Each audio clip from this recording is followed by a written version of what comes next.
Welcome to the PKF O'Connor Davies podcast series on rights and responsibilities of board members in not-for-profit organizations. My name is Ron DeSouza. I'm head of business development for PKF OD, and we are attempting to provide you with some valuable resources that you can utilize in executing your responsibilities as a board member of your not-for-profit organization.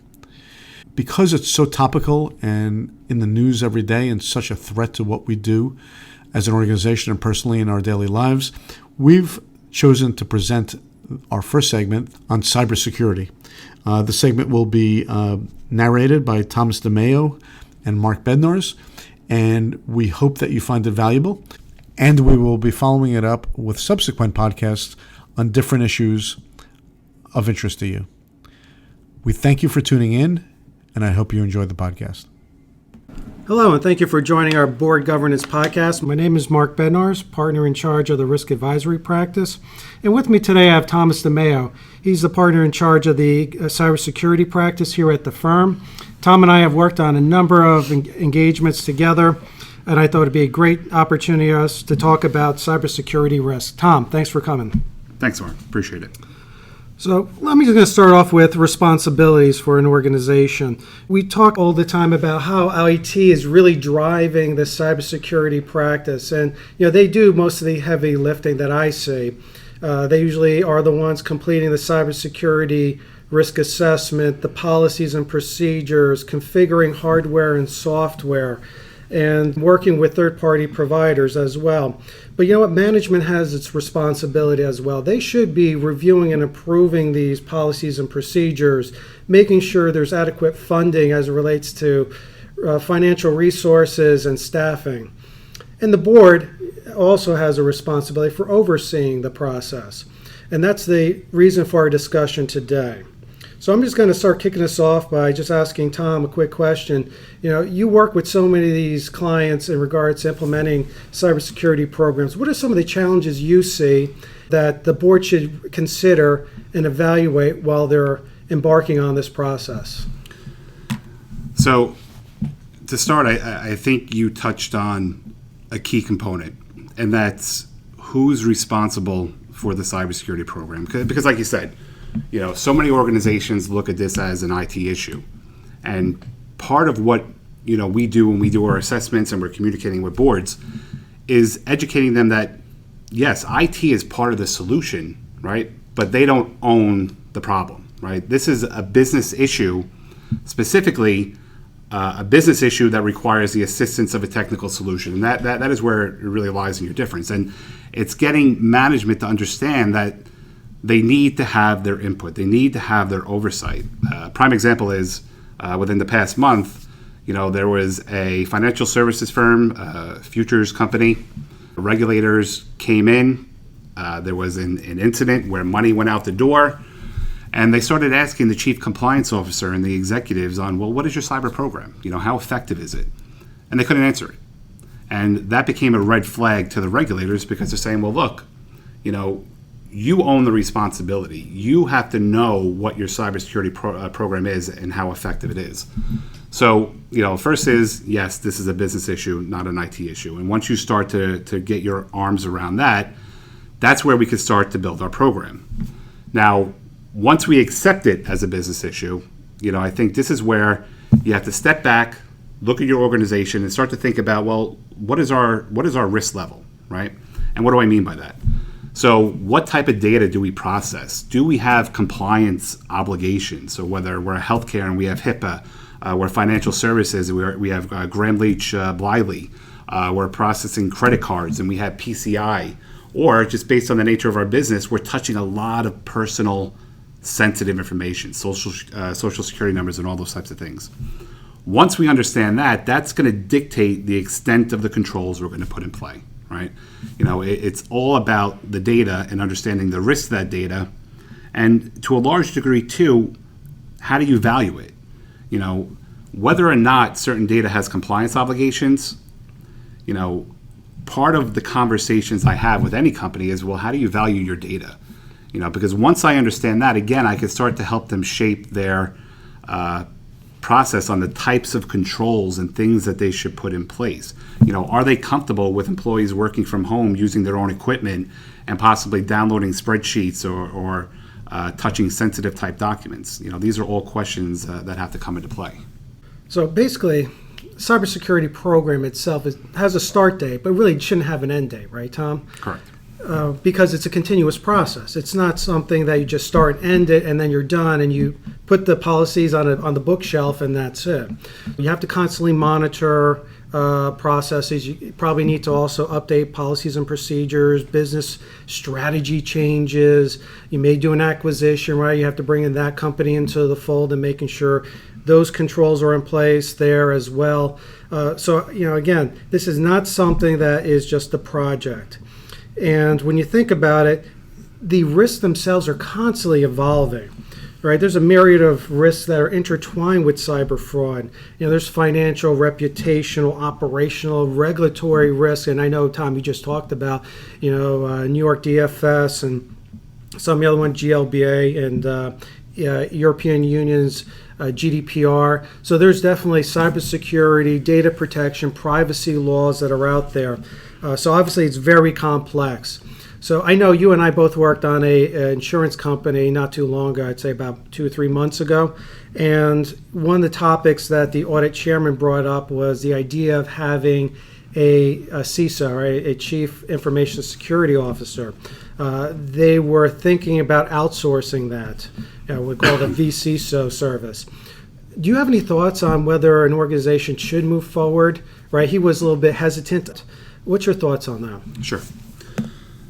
So I think first let's define what a virtual CISO is, right? A Chief Information Security Officer. Virtual in the sense that, they're not dedicated. So they're not a full-time employee that effectively is going to become another, full-time employee expense. Now, every company, whether your size, has to really, again, start to think about to what extent do we want to manage this issue, right? Because again, it is an issue, and the whole cybersecurity privacy issue is something that's not going to go away. Do we want to allocate a full-time resource, or do we want to create a CISO as a service type model where, again, we're paying for a part-time professional that's skilled in this area, but that could lend the same benefit? Now, whether you go the vCISO route or the full-time employee, I think is largely in part going to be dependent upon how sophisticated and how complex of an organization you are.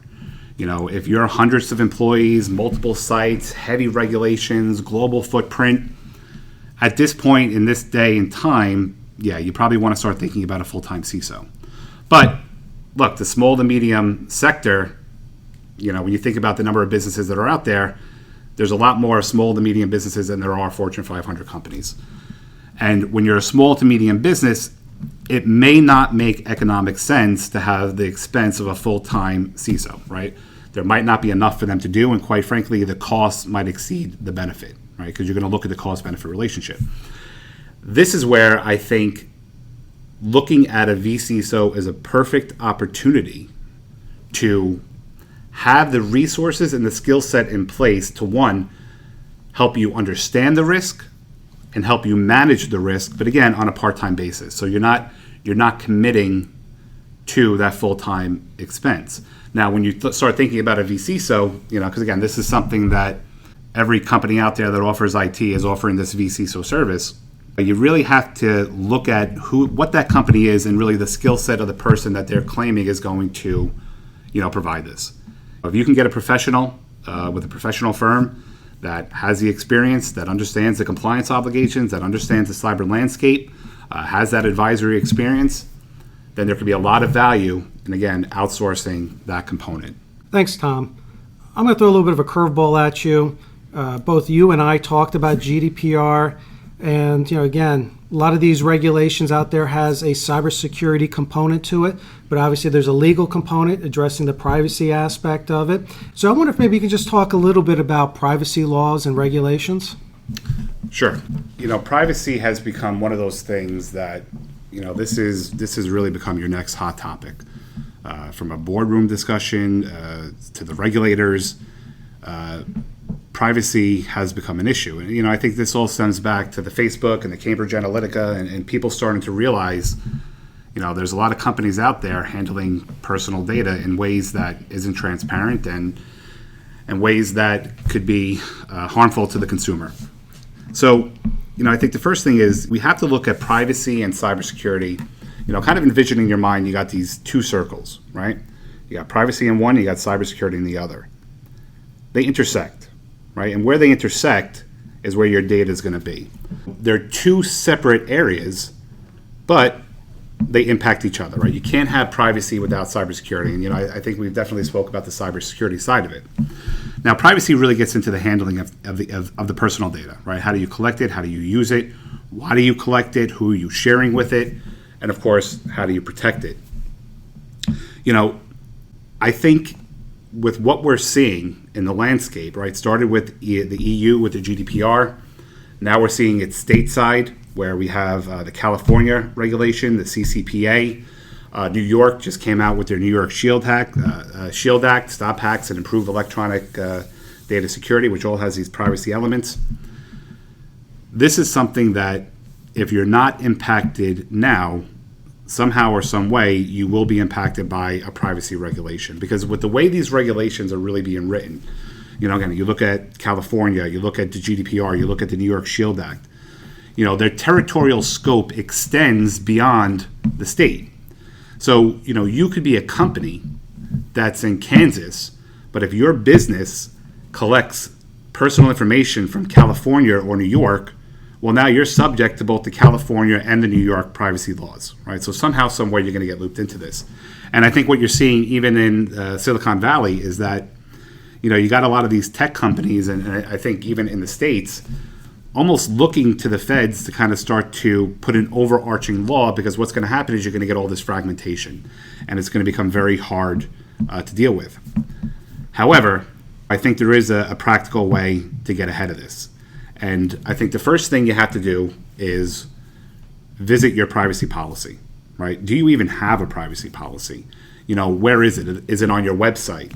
And a lot of times what I see with companies when they put their privacy policy on the website is it's so centric to just the website, the cookies, the analytics, but it misses the whole component of who they are and what they do with that data outside of the website, right? If you're a hospitality entity, you might do website analytics, but you're also collecting data for the processing of reservations. You're touching data when they walk up to the counter.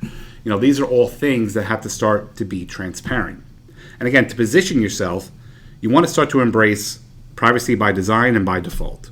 Be transparent, understand your data, understand why you're collecting it, if you should be collecting it, minimizing where you could.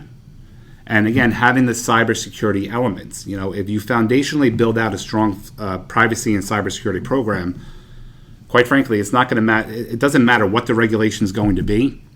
Foundationally, you're going to be strong, right? And this is part of what I advise companies, whether I'm advising them on the cybersecurity side or the privacy side or both. It's let's make you foundationally strong, because if I can make you foundationally strong, it doesn't matter what the compliance obligation is. You're going to be either meeting it already or you're going to be pretty close. Oh, this was great. Thanks for the comments on the privacy side of the house. So I just want to give us our final thoughts here on what the board should consider. When you think about it, the board should really make sure they understand that cybersecurity is an enterprise-wide issue and a focus. And understanding the legal implications we just talked about, GDPR is an example. And that you have adequate access to cybersecurity experts, whether it is actually in-house, your CIO, or you have your CISO in-house, or use a vCISO situation here, an outsourced provider. And making sure that cybersecurity is given regular and adequate time at board meeting agendas. And then finally, really setting expectations of management, making sure that you have adequate funding and staffing to address security-related risks.